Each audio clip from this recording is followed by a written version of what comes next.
titulares. Bonifaz falló en su intento por recuperar la presidencia de Participación Ciudadana. Beneficiarios de bonos deben crear una cuenta bancaria para recibir el dinero.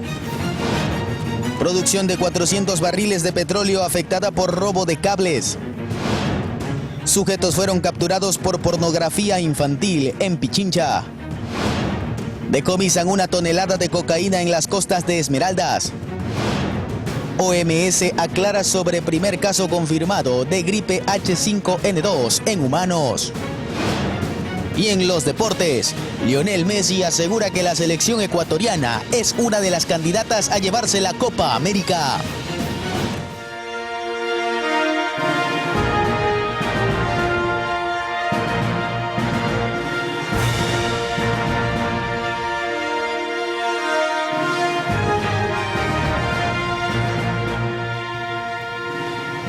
Buenas noches. En este viernes 7 de junio de 2024, el presidente de la Corte Nacional de Justicia, José Swin, realizó el pedido formal para la extradición de Leonardo Cortázar, investigado en el caso Encuentro. De inmediato iniciamos con todo lo registrado a nivel nacional e internacional. Crisis energética. El ministro encargado de Energía, Roberto Luque, aseguró este viernes que ya no habrá apagones porque el riesgo de cortes de luz ya no existe, pero aclaró que el sector energético sigue en crisis. Es la última rueda de prensa porque después de 3 semanas sin cortes no programados, hoy podemos decir que el riesgo de cortes programados ya no existen. Hemos terminado los cortes no programados, los cortes por falta de generación eléctrica, en función de 2 temas importantes. Uno, las condiciones hidrológicas que han mejorado y muchas de las medidas que hemos tomado en tema de mantenimiento de centrales, estimulación de lluvia y otros factores adicionales que hemos estado trabajando.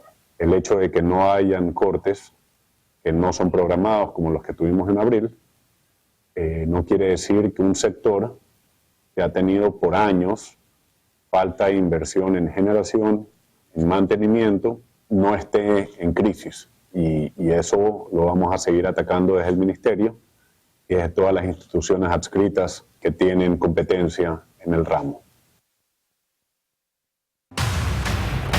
Actualidad nacional.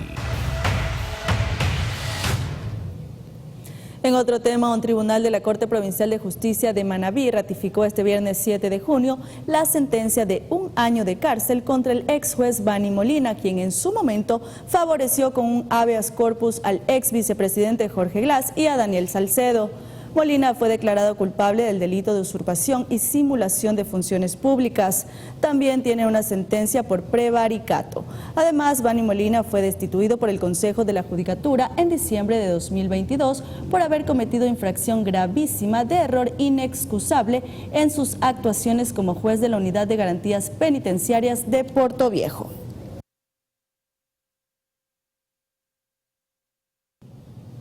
Asimismo, un tribunal de Quitumbe, sur de Quito, negó la acción de protección presentada por Nicole Bonifaz, con la que buscaba regresar a la presidencia del Consejo de Participación Ciudadana y Control Social.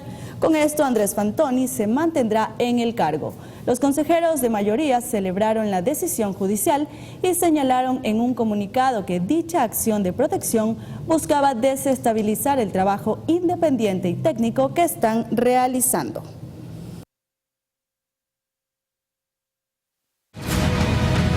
Crisis de seguridad. Al menos 2 viviendas que serían de allegados de José Adolfo Macías Villamar, alias Fito, fueron allanadas por la policía y militares pasado el mediodía de este viernes 7 de junio. Las diligencias se desarrollaron en el barrio San Agustín en Manta, provincia de Manabí. Las autoridades buscan recabar datos que ayuden a dar con el paradero del cabecilla principal de los choneros. Asimismo, en el sector de La Pradera se capturó a un presunto integrante de este grupo, quien según las Fuerzas Armadas es uno de los principales gatilleros de esta organización delictiva y es conocido con el alias de Diferencia en la cárcel y en las calles como alias Terremoto.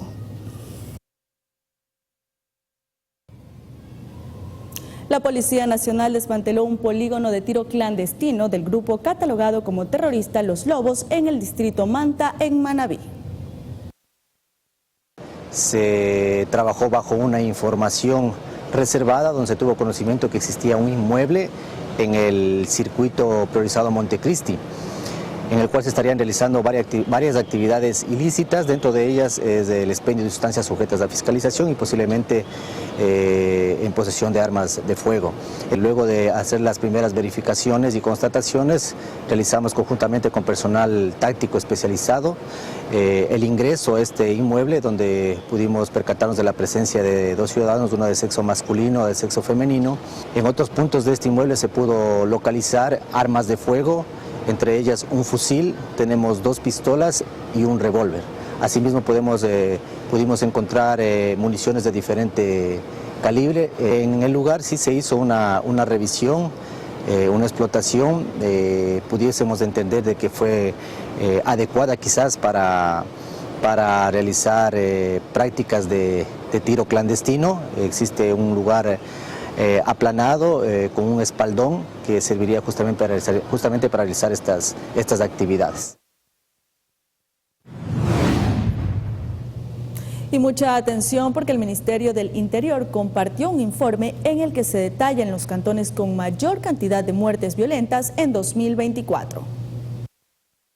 Durante gran parte del 2024, el Ecuador ha atravesado una fuerte crisis de inseguridad, llegando al punto de que el presidente de la República, Daniel Noboa, declare el 9 de enero la existencia de un conflicto armado interno. El mandatario dispuso que las Fuerzas Armadas se movilicen en todo el país y colaboren con la policía en actividades de seguridad interna. Sin embargo, el problema persiste y la expresión más cruel de esto son las muertes violentas que se registran en las calles y han cobrado la vida de víctimas inocentes.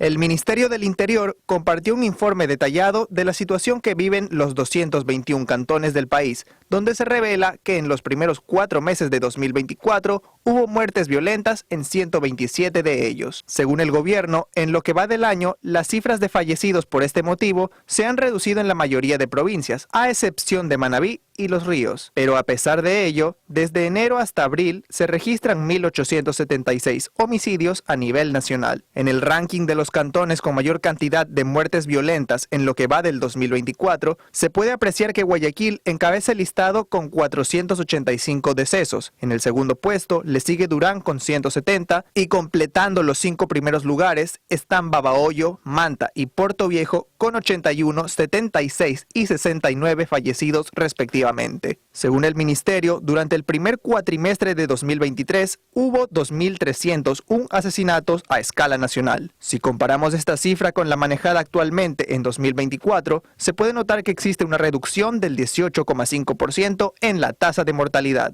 Este dato se puede apreciar en los cantones Pedro Carbo, Pasaje, Machala, Pastaza y Atacames, donde los índices de violencia bajaron un 80% o más a comparación del año pasado. Una jueza de Guayaquil falló a favor del Comité Permanente por la Defensa de los Derechos Humanos para que se regularice inmediatamente la provisión de alimentos en la Penitenciaría del Litoral, La Roca, la Cárcel Regional, la Cárcel de Mujeres, los centros de adolescentes infractores y otros reclusorios en Guayas y El Empalme. Recordemos que este organismo había solicitado medidas cautelares para resolver el desabastecimiento de alimentos en 9 cárceles del Guayas.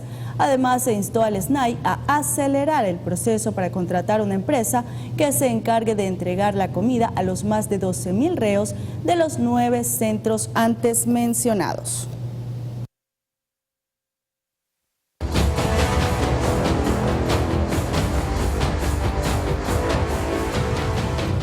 Revisamos otras informaciones. La Comisión Legislativa Multipartidista, que debe analizar el informe a la Nación del Gobierno Nacional, no pudo sesionar este viernes. En la bancada oficialista existe una serie de temores debido a que se quedaron sin representante. Los comisionados del Social Cristianismo y de Construye no se conectaron a la primera sesión de la comisión multipartidista que deberá analizar el discurso del primer mandatario del pasado 24 de mayo. Este primer encuentro debía ser para elegir al presidente y vicepresidente de este ente legislativo, mas al parecer, al no existir consenso para ello, prefirieron no dar el respectivo quórum y quedarse desconectados de este compromiso, situación que no es de alterarse, alarmarse o espantarse, pues así manejan algunos esta política criolla en el Ecuador. Es de recordar que el génesis del conflicto que por ahora enfrenta al Ejecutivo con el Legislativo fue precisamente por la conformación de esta comisión en la que el oficialismo se quedó sin la única representación que aquí tenía. En día aún por especificarse, deberá ser convocada. Por la importancia que esta comisión reviste, vamos a volver a convocar nuevamente de manera virtual dentro de los plazos que la ley señala, ¿no?, para que todos podamos estar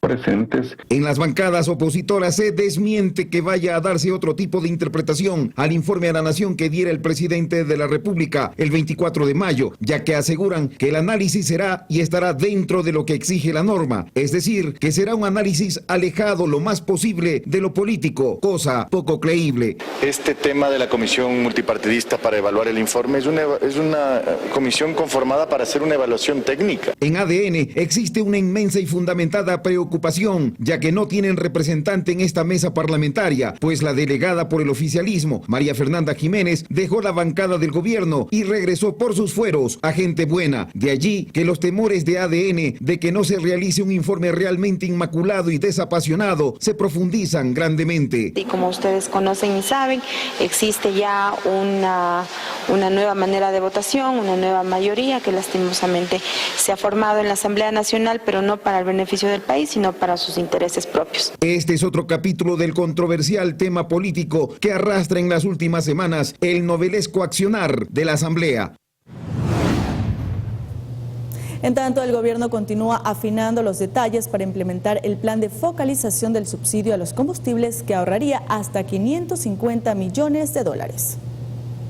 El gobierno del presidente Daniel Noboa, con el transcurso de los días, sigue develando detalles del cómo será el plan de focalización de subsidio de las gasolinas. A pesar que el mecanismo aún sigue en discusión, lo que ha trascendido es que en el caso de la Extra y Ecopaís será progresivo, a través de un sistema de bandas.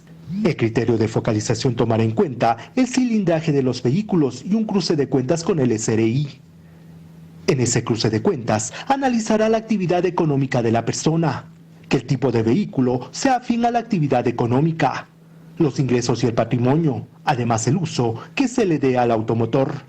En otras palabras, los ecuatorianos que realmente pagarán el precio sin subsidio de la gasolina Extra y Ecopaís serán los que tengan un cierto cilindraje en sus vehículos, un nivel alto de ingresos y no utilicen los autos para actividades productivas. Va a haber un precio más alto de la gasolina en la bomba, pero el señor del taxi o del tricimoto va a recibir en su cuenta una compensación por ese incremento, para que no haya ninguna razón para que ellos suban la tarifa.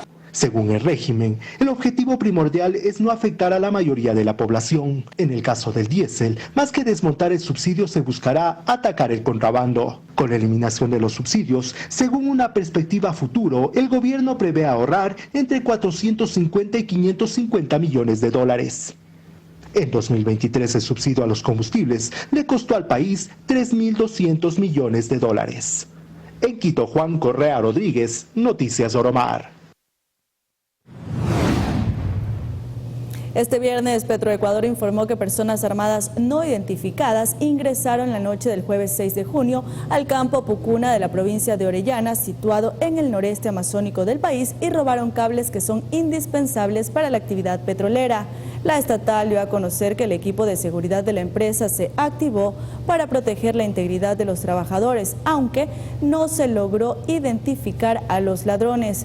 Debido a esto, se paralizó el trabajo en 3 de los 18 pozos petroleros del bloque 44. De esta manera, se perdió la producción de unos 400 barriles de petróleo.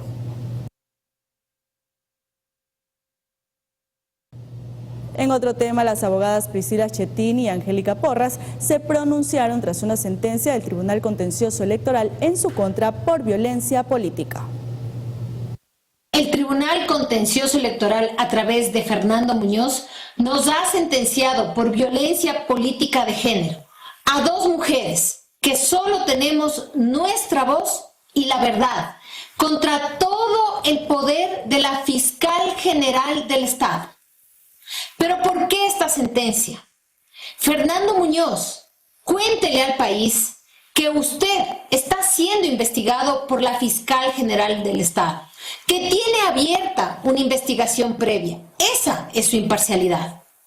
¿Por qué esta sentencia? Porque defendimos a Freddy Carrión, porque logramos que salga en libertad siendo un preso sin sentencia en firme, porque denunciamos a la fiscal por fraude procesal, porque denunciamos el plagio de la tesis y de un artículo de la fiscal general del Estado, y lo hicimos públicamente. Denuncias que jamás la fiscal ha desvirtuado. Momento de la primera pausa comercial, amigos, pero no cambie de canal, que enseguida volvemos para hablar del Metro de Quito. Ya regresamos.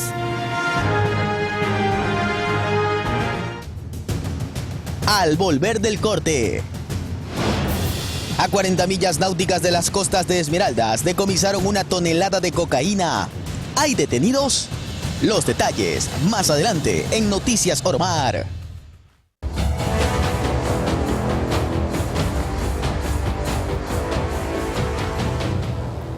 Regresamos contándoles que Víctor Hugo Villacrés confirmó su renuncia a la gerencia del Metro de Quito. Revisemos.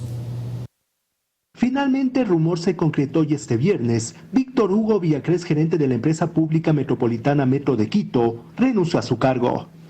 El anuncio lo hizo en distintos medios de comunicación. Dijo haber reflexionado profundamente durante los últimos días, asegurando que si algún momento iba a convertirse en un obstáculo, daría el paso al costado. Si en algún momento puedo ser un obstáculo, un óbice, para que existan mayorías en el Consejo, por ejemplo, para aprobar el proceso de mediación, que puedo ser un óbice a una administración, en este caso a la administración que me debo, del alcalde Pavel Muñoz López, a quien agradezco profundamente, primero por la generosidad de haberme brindado la oportunidad de servir a mi ciudad, y segundo también por esa confianza en manejar un proyecto tan emblemático. No tengo ningún problema en dar un paso al costado. Su decisión fue autocalificada como un acto de generosidad del equipo del Metro de Quito para la ciudad, porque lo que se quiere es que el metro pueda seguir funcionando sin ningún inconveniente, recalcó. Y que por supuesto que este proyecto, que es emblemático y que el 1 de diciembre yo decía que nos une, que genera una ilusión movilizadora, no sea causa de discrepancias políticas, no sea un tema que constantemente empieza a ser debatido, sino que más bien sume voluntades. La noticia ocurre en medio de los problemas que enfrenta el sistema de transporte. El pasado domingo 1 de los trenes fue vandalizado. Esto encendió las alarmas sobre el funcionamiento de los protocolos de seguridad y generó cuestionamientos. Villacrés encontró en el Consejo Metropolitano a sus mayores detractores. Por eso Villacrés reconoció que había presión por parte de ese cuerpo colegiado. Antes, en el mismo consejo, también se había cuestionado la falta de un contrato para el mantenimiento de los trenes. Su salida se anticipa a los posibles cambios que el alcalde Pavel Muñoz había anunciado en las distintas entidades municipales. Villacrés es una baja considerable en el equipo del burgomaestre, pues él asumió el cargo desde el inicio de la gestión de Muñoz. Además, es una persona muy cercana al correísmo, movimiento al cual pertenece Pavel Muñoz. En Quito, Juan Correa Rodríguez, Noticias Oromar. Y el costo de la visa Schengen subirá desde este 11 de junio de 2024. Así lo decidió la Comisión Europea por la inflación en los Estados miembros. El costo de la visa Schengen subirá desde este mes de junio. Esta es una decisión de la Comisión Europea por la inflación en los Estados miembros. Así lo anunció el Consulado General de España en Guayaquil. Las tasas para los visados pasarán de $87.57 a $98.51, mientras que en el caso de los niños subirá de $43.52 a $48.86. El incremento afectará a todas las solicitudes de visados Schengen que tengan entrada en este consulado a partir del 11 de junio. Este tipo de visado permite estancias en el área Schengen, conformada por 29 países europeos, de hasta 90 días por razones de turismo, visita familiar, tratamiento médico, para realizar estudios, prácticas no laborables, actividades de voluntariado de duración no superior a ese periodo, o para otras actividades que no tengan carácter lucrativo. También permite el tránsito territorial y aeroportuario. El visado Schengen no implica un derecho automático de ingreso al área Schengen, pues se puede denegar la entrada si no se aportan pruebas del motivo y las condiciones del viaje o si no se cumple con las condiciones de entrada. Como dato adicional, vale la pena señalar que el Ecuador busca desde 2022 la exención de esta clase de visa, pero este trámite no se ha podido concretar hasta el momento porque el país necesita cumplir con ciertas condiciones, encontrándose a la espera. En Quito, Juan Correa Rodríguez, Noticias Oromar. De manera preventiva, los jueces Lenin G. y Julio A. fueron suspendidos de la sala multicompetente de la Corte Provincial de Justicia de Los Ríos por un caso de bonos del Estado. Según la vocal de la Judicatura, Solanda Goyes, los funcionarios habrían desnaturalizado un habeas data para declarar la propiedad de un bien inmueble. En este sentido, el Consejo de la Judicatura señaló que la medida hacia los servidores se aplicará por 3 meses e incluye la suspensión de las remuneraciones. Además, la Dirección Provincial de Los Ríos continuará con los trámites disciplinarios pertinentes.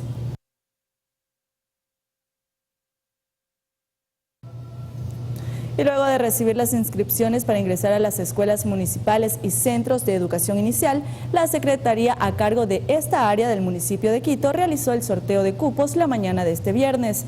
En total, para el año lectivo 2024-2025 estuvieron disponibles 1.963 cupos.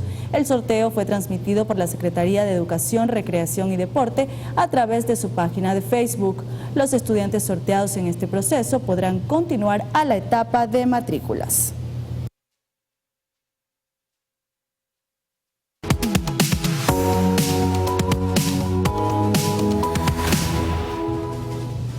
Ahora les contamos que Lotería Nacional dio a conocer los resultados del sorteo 7089 que jugó la noche del 5 de junio de 2024. El número ganador fue el 71251, que premia al entero con $500,000 y se fue a Quito. La segunda suerte recayó en el 02992 con $20,000 y la tercera suerte 72819 se lleva $10,000. Comprando los productos de Lotería Nacional, todos los ecuatorianos ganan mientras apoyan la amplia obra social que realiza la Junta de Beneficencia en el país, tanto en escuelas, colegios, hospitales, hogares de acogida y protección, así como el estímulo al deporte. Junta de Beneficencia, ayudar es la gran obra.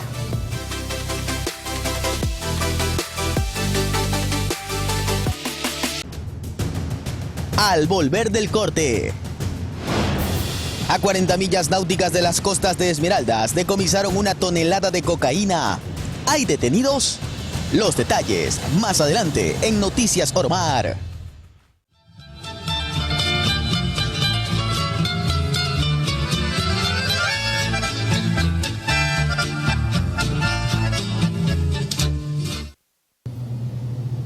Gracias por seguir con nosotros. Una amplia agenda de actividades, entre ellas artísticas, culturales y gastronómicas, se ha desarrollado para celebrar a Manabí en su bicentenario. Para celebrar a Manabí en sus 200 años de creación política. En este lapso, la provincia ha logrado posicionarse como la tercera más poblada del país. Los eventos programados se desarrollan tanto en cantones como en parroquias de Manabí, entre los que constan: el 17 de junio será la conmemoración del natalicio del cacique Manuel Inocencio Parrales Iguale, en Jipicapa. 2 días después, el 19 de junio se desarrollará la Copa Culinaria Titanium, en la Universidad Técnica de Manabí, en Puerto Viejo. El 19 y 20 de junio se tiene programado el Pymes Ecuador, edición Manabí, en la terminal de cruceros de Manta. Asimismo, el 19, 20 y 21 de junio habrá actividades culturales y artísticas en la Universidad Técnica de Manabí.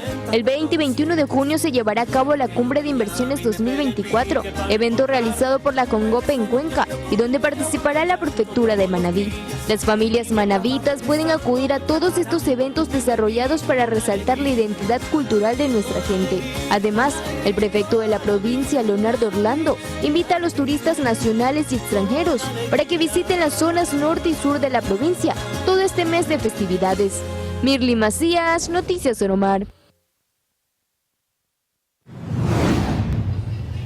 Pasamos a un tema no tan positivo porque un informe del Fondo de las Naciones Unidas para la Infancia, UNICEF, revela que en nuestro país la desnutrición crónica infantil afecta al 20% de los niños menores de 2 años.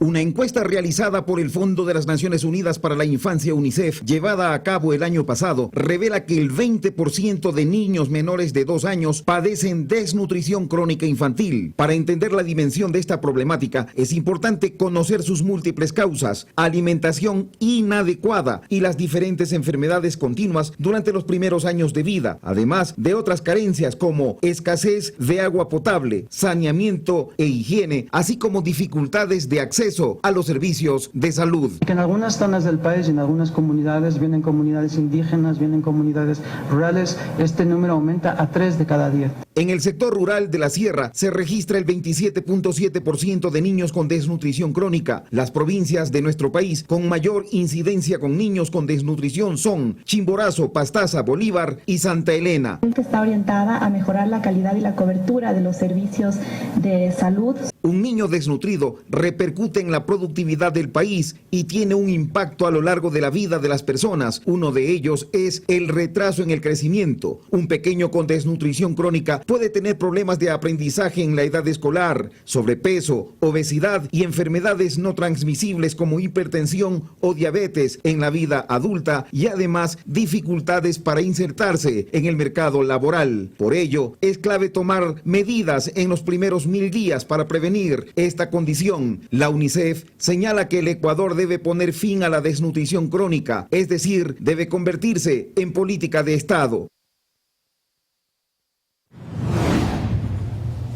Nos vamos a la ciudad de Cuenca porque el Corpus Christi llegó a su fin con una asistencia masiva de personas. Tras 7 días de eucaristías, castillos y una colorida venta de dulces en las inmediaciones del Parque Calderón, centro de Cuenca, la tradicional fiesta del Corpus Christi llega a su fin. Nunca había asistido a una fiesta de estas. Yo soy ecuatoriano, yo soy ambateño, vivo muchos años en los Estados Unidos. Oiga, y por negocios, como le digo, vengo frecuentemente acá y me encanta la ciudad, me encanta la gente. Entre la multitud se encontraba Santiago Malo, gobernador de la SUAY, quien más allá de su actual posición, es uno de los tantos que espera con ansias la llegada de la celebración más dulce del año. El Corpus es una de las fiestas con mayor tradición para nuestra ciudad y nuestra provincia, de tal manera que siempre la invitación a todo el país, a todo el mundo, a que nos visiten y disfruten de ese cariño que tiene Cuenca, de esa sociedad tan amable, tan cariñosa con el turista.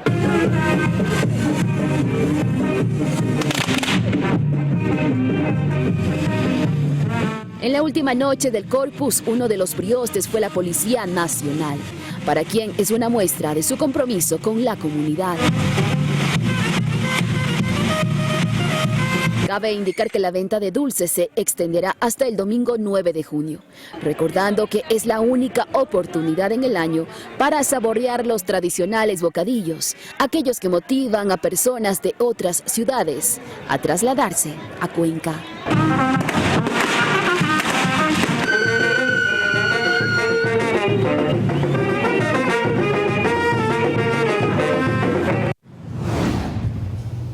Por otro lado, la mañana de este viernes 7 de junio, los alcaldes de Salinas, La Libertad y el gerente de Aguapén firmaron el financiamiento conferido por el Banco de Desarrollo del Ecuador para obras en esta provincia. El acto tuvo la presencia del presidente Daniel Noboa.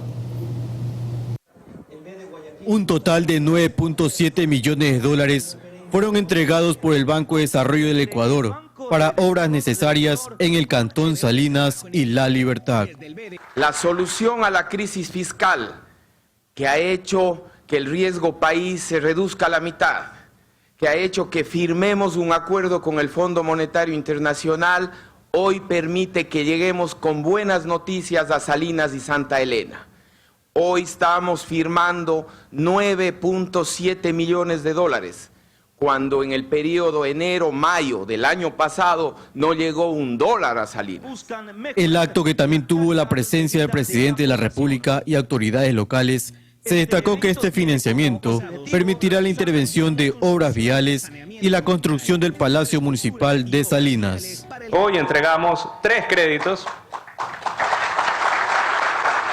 por cerca de 10 millones de dólares para dotar de vías accesibles, mejorar la depuración de las aguas residuales y brindar servicios municipales más eficientes. Además, se contempla la ampliación y mejoramiento del sistema de tratamiento de aguas residuales, beneficiando a la ciudadanía de La Libertad y Salinas. Así sea un libertense que se beneficie, pues nosotros siempre nos vamos a sentir muy contentos y obviamente, como lo hemos calificado nosotros y respaldamos, endeudamiento sí, pero con obras prioritarias. ¿Quién puede negar que el alcantarillado sanitario que está a punto de ser entregado es una obra prioritaria? Siempre vamos a respaldar eso. Las autoridades concuerdan que con estas obras mejorará la calidad de vida de la ciudadanía peninsular.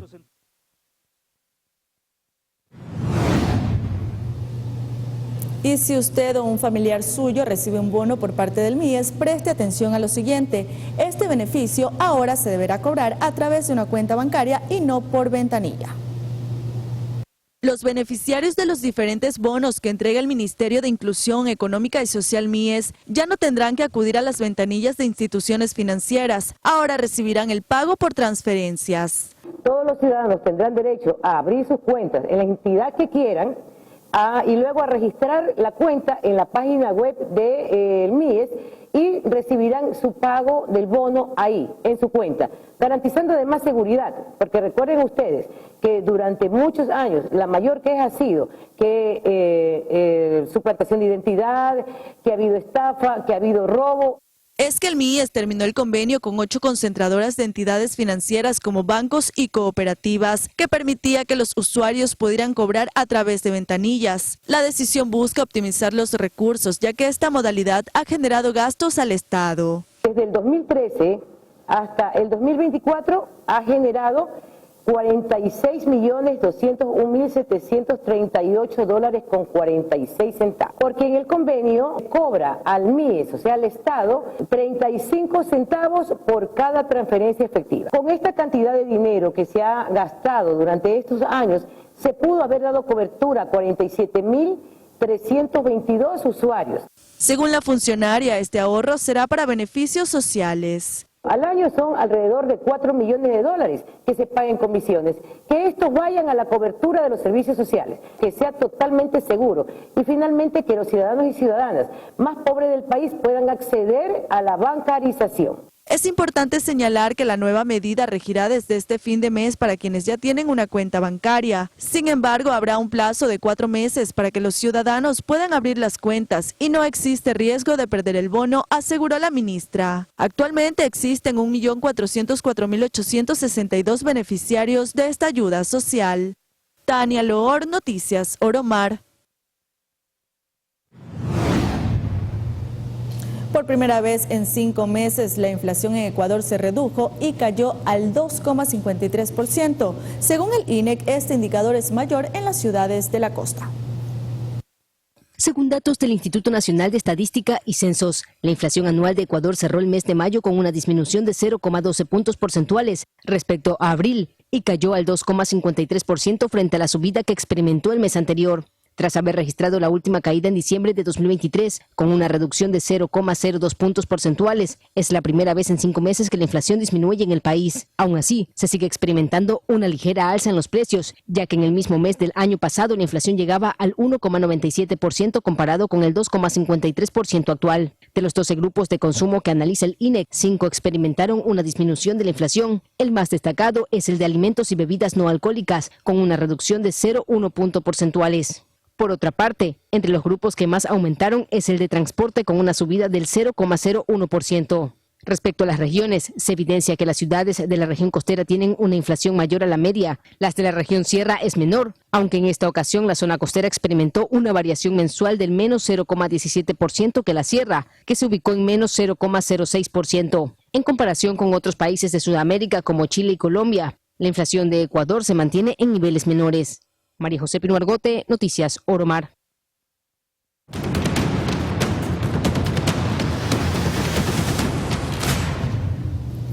La policía y la fiscalía allanaron la madrugada de este 7 de junio una vivienda ubicada en la parroquia Tambillo, en el cantón Mejía de Pichincha. La intervención se llevó a cabo con el objetivo de rescatar a 2 menores de edad, presuntas víctimas de pornografía infantil. Durante la operación se detuvo a la madre y padrastro de las víctimas porque tenían en su posesión material de abuso infantil descargado de internet. La policía informó que los 2 sospechosos creaban y almacenaban archivos multimedia con este tipo de contenido. Luego comercializaban ese material mediante redes de mensajería instantánea.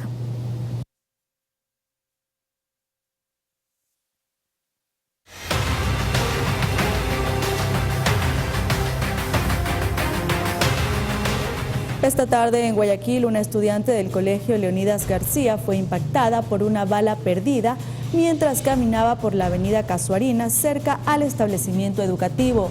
Imágenes captadas por testigos evidencian el llanto desgarrador de familiares al momento de encontrar el cuerpo de la joven.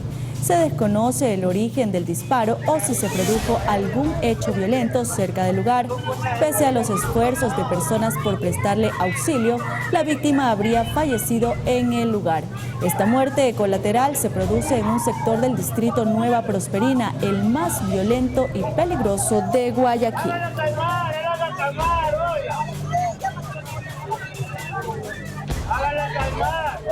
Seguimos en la urbe porteña, concretamente en Bastión Popular por bloque 4, donde sicarios que se movilizaban en motocicleta acabaron con la vida de un joven que se encontraba en los exteriores de una tienda. Según testigos, se escucharon cerca de 7 detonaciones de arma de fuego. Personal especializado arribó a la escena y acordonó el área a fin de recabar los indicios y realizar el levantamiento del cadáver.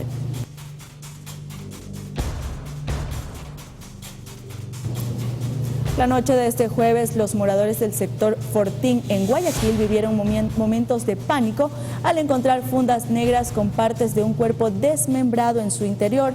Según se indicó, el cuerpo fue abandonado en los exteriores de una escuela ubicada en dicho sector. Las autoridades acudieron al sitio para ejecutar el procedimiento de ley. El cuerpo fue llevado hasta el centro forense de la ciudad. Recordemos que hace apenas 5 días se halló otro cadáver desmembrado en la cooperativa Pedro Quiñones.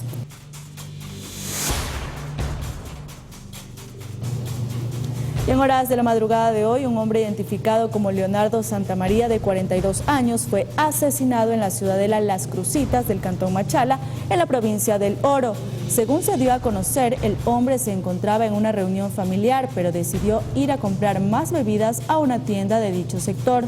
Los moradores presumen que el hombre fue interceptado por algún antisocial que lo habría intimidado para robarle, pero al parecer puso resistencia, por lo que fue atacado con un arma blanca en su pecho. Los amigos fueron a buscarlo, pero se encontraron con el cadáver tendido en la vía pública. Elementos de la DINASET investigan esta muerte para capturar a los responsables. Con los recientes hechos violentos reportados en la capital Azuaya, surge la duda si Cuenca continúa siendo la ciudad más segura del país. Frente a los últimos hechos violentos registrados en Cuenca, la duda es, ¿la capital Azuaya sigue siendo la más segura del país, como así las autoridades la han calificado? De acuerdo a los índices delincuenciales, nos dice que Cuenca es una de las ciudades más seguras del país. Yo no le puedo decir que es la más segura, pero como le digo, no podemos quedarnos de brazos cruzados y decir, ay, Cuenca ya está bien, aquí no pasa nada. No, aquí pasan muchas cosas y tenemos que nosotros seguir trabajando.